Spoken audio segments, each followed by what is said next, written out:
اعوذ باللہ من الشیطان الرجیم۔ میں پناہ مانگتا ہوں اللہ کی شیطان مردود سے۔ بسم اللہ الرحمن الرحیم۔ اللہ کے نام سے شروع جو نہایت مہربان رحم والا۔ الحج اشہر معلومات فمن فرض فیہن الحج فلا رفث ولا فسوق ولا جدال فی الحج وما تفعلوا من خیر یعلمہ اللہ وَتَزَوَّدُوا فَإِنَّ خَيْرَ الزَّادِ التَّقْوَىٰ وَاتَّقُونِ يَا أُولِي الْأَلْبَابِ لَيْسَ عَلَيْكُمْ جُنَاحٌ أَن تَبْتَغُوا فَضْلًا مِّن رَّبِّكُمْ فَإِذَا أَفَضْتُم مِّنْ عَرَفَاتٍ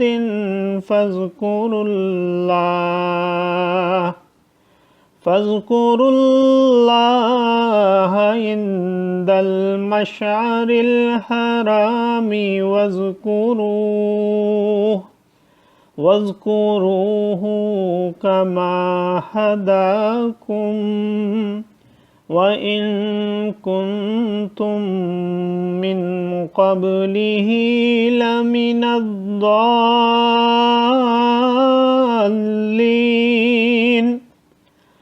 ثُمَّ أَفِيضُوا مِنْ حَيْثُ أَفَاضَ النَّاسُ وَاسْتَغْفِرُوا اللَّهَ إِنَّ اللَّهَ غَفُورٌ رحیم۔ فَإِذَا قَضَيْتُم مَّنَاسِكَكُمْ فاذكروا اللَّهَ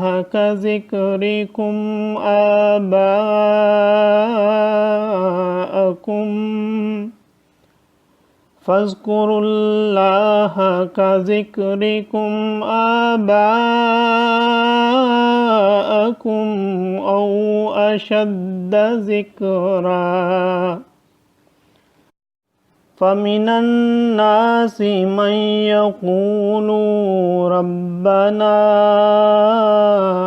آتنا في الدنيا وما له في الآخرة من خلاق ومنهم من يقول ربنا آتنا في الدنيا حسنة وفي الآخرة حسنة وقنا عذاب النار أولئك لهم نصيب مما كسبوا واللہ سریع الحساب۔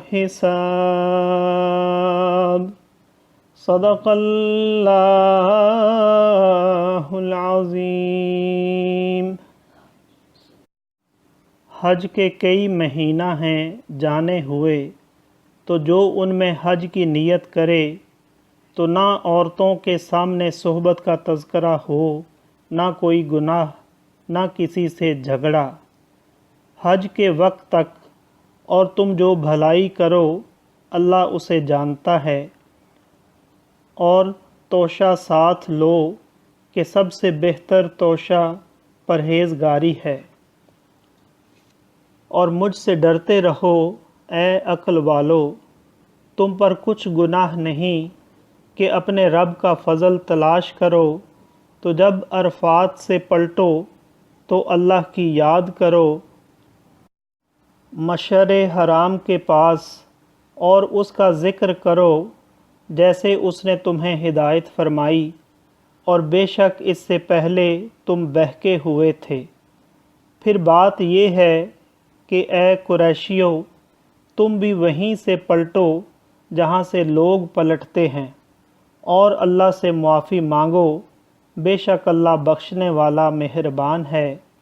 پھر جب اپنے حج کے کام پورے کر چکو تو اللہ کا ذکر کرو جیسے اپنے باپ دادا کا ذکر کرتے تھے، بلکہ اس سے زیادہ۔ اور کوئی آدمی یوں کہتا ہے کہ اے رب ہمارے، ہمیں دنیا میں دے اور آخرت میں اس کا کچھ حصہ نہیں، اور کوئی یوں کہتا ہے کہ اے رب ہمارے، ہمیں دنیا میں بھلائی دے اور ہمیں آخرت میں بھلائی دے اور ہمیں عذاب دوزخ سے بچا۔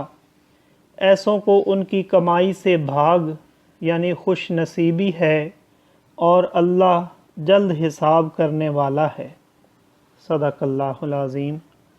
معزز سامعین اور حاضرین، آج ہم نے سورہ بقرہ کی آیت نمبر 197 سے 202 تک کی تلاوت کی اور ترجمہ پیش کیا۔ اللہ تعالیٰ قبول و منظور فرمائے۔ اللہ تعالیٰ ہمیں قرآن پاک کو پڑھنے، سننے، سمجھنے اور اس کے احکامات اور تعلیمات پر عمل کی توفیق عطا فرمائے۔ دوران تلاوت اور ترجمہ اگر کوئی غلطی رہ گئی ہو تو اللہ تعالیٰ ہمیں معاف فرمائے۔ آمین۔ جزاک اللہ۔